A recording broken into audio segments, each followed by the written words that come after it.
good, Condeau clan? It's your boy Condeau, and today I'm a little cheesed. I'm a little furious actually, and the reason why is because a familiar face popped back up into not just my life, but the lives of multiple people across the world. Okay, and this familiar face is a person named Brooke Houts. Okay, if you guys don't know who Brooke Houts is, she's a YouTuber and she's recently been put into the spotlight, not for good reasons. She actually got into some very hot water for animal abuse to her beautiful dog. I don't know what's up with this girl. How's she gonna go and abuse her dog, you know? Her dog that's supposed to be her love, you know? She has exponential love for this dog. She makes videos with this dog on the regular and gets her bare views, right? And then she's behind the scenes beating her dog and stuff. Yo, it just gets me so upset. And I actually have a story from last year when I was in LA about this girl that I wanted to bring to YouTube right away. But I was like, you know what? Let me just let this pass. I was heated. I was gonna come and talk the most shit about this girl, but I was like, yo, that's not me. I don't want to talk all that, you know. But now I see this as an opportunity to show you guys, you know, this is what karma. I'm talking to you guys about karma today, alright? Because karma is real, okay? Things come, law of attraction. This is coming back to her. So, you know, I'm just gonna take this negative, maybe work it into a little positive, you know, maybe talk a little bit of shit. It's really just bringing you guys this story and really talking about this whole situation with Brooke, because this is horrible and people shouldn't be moving like this. Even though I'm a little happy that this is happening here, but you know, like it's really just like, damn, this is the true colors of this girl. You know, I'm finna show you guys more, and I'm finna show you guys why it's so important to believe in karma and act good and show good intentions, okay? Because this is the hot water you'll be in. Now I'm gonna show you guys a clip of Brooke Houts and what she did to her dog.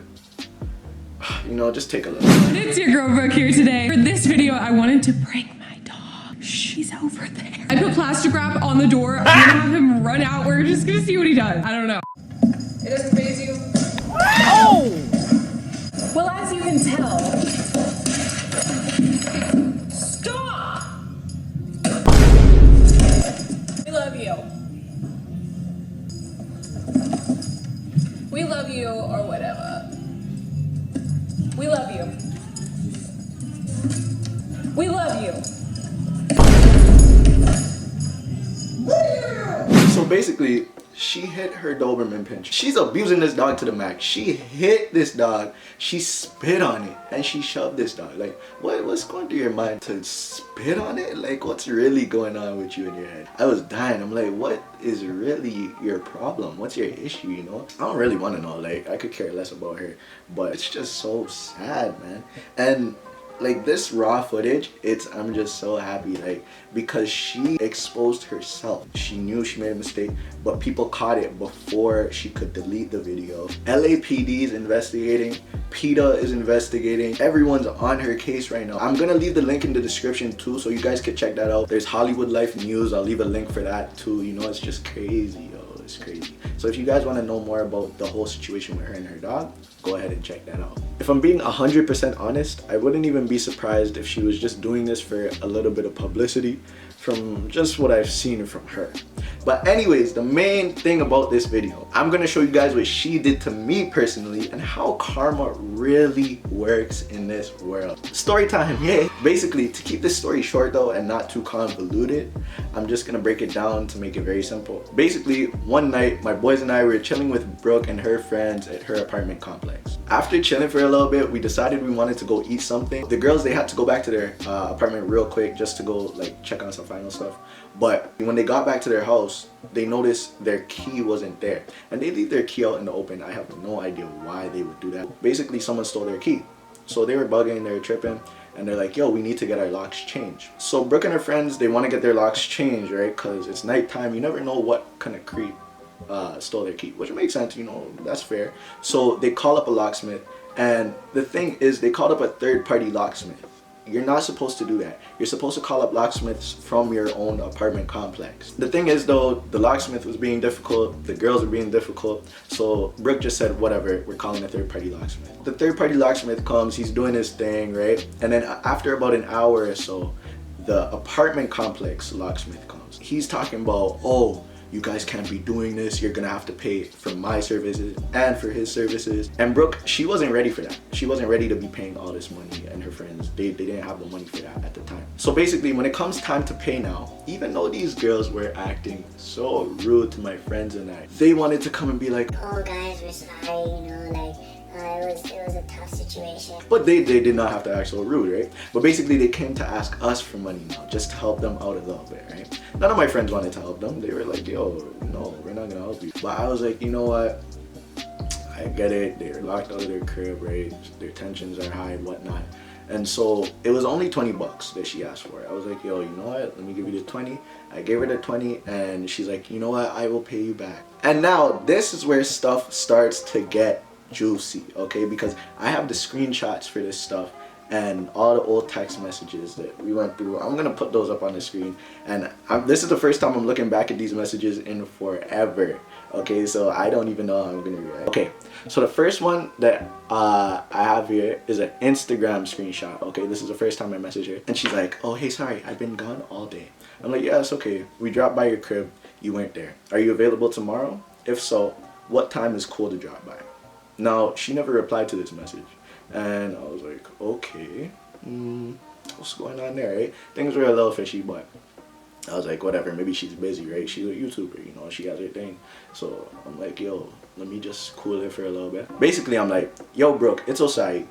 Give me your number. I was just wondering what time would be best to come by to get the money.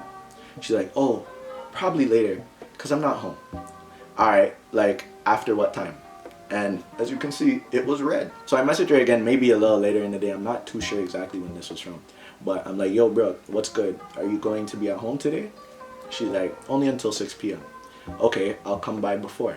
She's like, KK. I had something going on personally that day, so I couldn't go over to her house. But I wanted to reschedule. So on the next screenshot, I say, you're available tomorrow, yeah? She's like, okay, that's okay.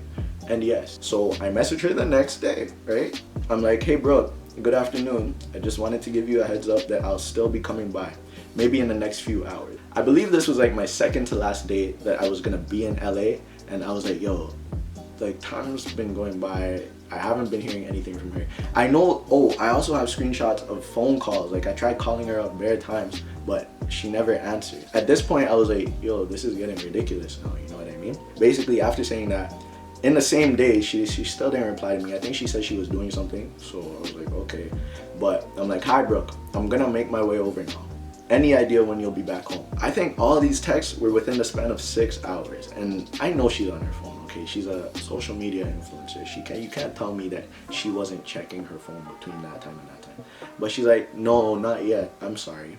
I'm like, okay, no worries, just let me know. I can come by anytime. Now at this point, what I did was I Ubered over to her house from where I was staying, okay? Now the Uber ride from my place to where she was staying was probably more than 20 bucks there and back.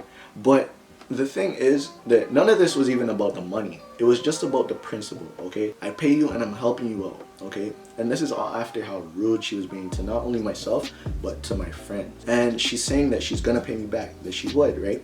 But then she wants to duck me and keep ducking me until the last day of my trip, basically. And I was like, okay, you know what? I'm taking matters into my own hands. She said she wasn't gonna be home. She, as you guys saw, she said, no idea yet. She never messaged me. She never gave me any updates. So I pull up to her crib and I knock on the door, right?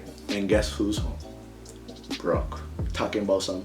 Oh, hi. And when I open the door and I'm like, yeah, hi, I'm here to get my money, right? She's like, oh, okay, give me a sec. And she goes back in the house. And then she comes back after like maybe 2 or 3 minutes and she comes out with $8. She's like, oh, I'm sorry, we don't actually keep cash in the house like that. But if you give me your email, I can e-transfer you. So I gave her my email, as you guys will see in the next screenshot. And within the span of 30 seconds after I left her house, okay, she messages me saying, let me know when you're just gonna show up randomly at my apartment. You're lucky I was even home, cause I'm about to leave again. And I was only home for 10 minutes just now. Don't give me none of that, yo. She looked comfy. She looked comfy when she opened up her door. She looked comfy. Like, she was really playing. This is a flashback for me right now. I'm getting heated a little bit, but you know, it's not about getting heated. It's about giving you guys a message. So I'm gonna keep going. She's like, so it's not like I'm lying to you. Don't just randomly show up at my apartment. Thank you. So after she said that, I was like, in my head, I was really so ready to just cuss her out. But I was like, what is that gonna help? There's no point in any of that. And I know what she was doing. I know what she was trying to do to make me seem like I'm the bad guy in this situation, showing up at her crib, doing whatever, calling her this, calling her that. And I'm like, yo, there's no need for any of that. I'm not even in my own home country, okay? So let me just cool it. But I'm like, listen, I don't care about any lying or none of that. It's just about the principle and having the courtesy to pay someone back. I helped you out when you needed it, so I would expect the same. You can send me the extra dollars to my email. Thanks. And that's all I was trying to say. That's it. That's where I wanted the convo to end. But then she proceeds to be like, I always pay people back. I'm not worried about the money. Don't just show up randomly to someone's apartment. And then she's like, KK, the more you keep annoying me, the less it makes me want to send the money. Are you crazy? Are you crazy? Are you crazy? Are you crazy? What do you mean the less it makes me want to send the money? That is my bread. I helped you. Are you stupid? Like, oh, sorry. Let me count. Oh. Bro, what? What is she talking about? Like, the less it makes me want to send the money. Are you crazy? Oh, okay. Okay, I'm sorry. I know you're a nice guy, so don't make me change my mind. You can't change your mind. You can't change your mind. You're crazy before I come back to your crib. But no, okay. And keep in mind that this is like, I'm standing outside her crib at this point, ordering my next Uber to go back to where I'm staying. Okay, like this is all within that time frame. And it's literally like, just to see how fake and how switch up this girl was, I was so upset. But basically what I said after she said that, and when I started to get heated a little bit, was, what are you saying right now? I come to get my money. Am I hassling you? Plain and simple, I come to get my stuff and that's it. She's like, just leave me alone, thank you. What?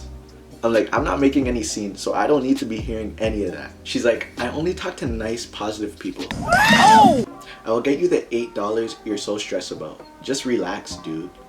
Just relax, dude. I was just like, you know what, this is not even worth my time, so I just said, LOL, nobody's tripping.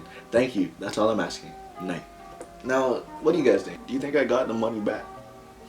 No. Talk about, I always pay people back. I'm not even worried about the money. She probably broke at that point, bro. She probably super broke. Talking about she can't even afford to change her locks. Like, are you crazy? After that, I went home and I was just telling everyone that I was still around. I was like, bro, this is crazy. This is what she did. Should I make a video? Should I get heated? But I was like, man, I'm not even gonna waste my time. I don't want to put that out there and just be negative with this stuff. So, you know, it's just so funny how she's reappearing into the limelight. I'll show you the screenshots of the times I tried calling her and all the missed calls. It was just ridiculous, man. Like, what is this? What is this? 3 calls, 1 call, 3 more calls, and no friggin' response. Like, what? But now that she's coming back into this spotlight, and not for the good things, you know, this is like, I don't know who else she's done slimy in her life, and I feel like now with this whole dog thing, come on, if she could abuse a dog like that, bro. She did this thing to me about a year ago. Karma really does come back around, okay, and it comes back hard. For her, this came hard, super hard. Like this, what she attracted is the super law of attraction. All I have to say is, you know, don't live life like don't live life like bro. But yeah, anyways, thank you guys so much for watching. You know, that's really just been the video. Man, don't live your life like bro, please, okay? Karma comes around and you have to live your life the best way you possibly can, just so, you know, you're feeling good for, you know, not only yourself but the people around you too. You know, you're attracting all that good energy. But anyways, thank you so much. Be sure to like, comment, and subscribe. If you like the video, you know, give that a little share too. And yeah, that's really been it. I've been your boy Condeau. Make sure you guys are staying absolutely positive, you dig? And I am out.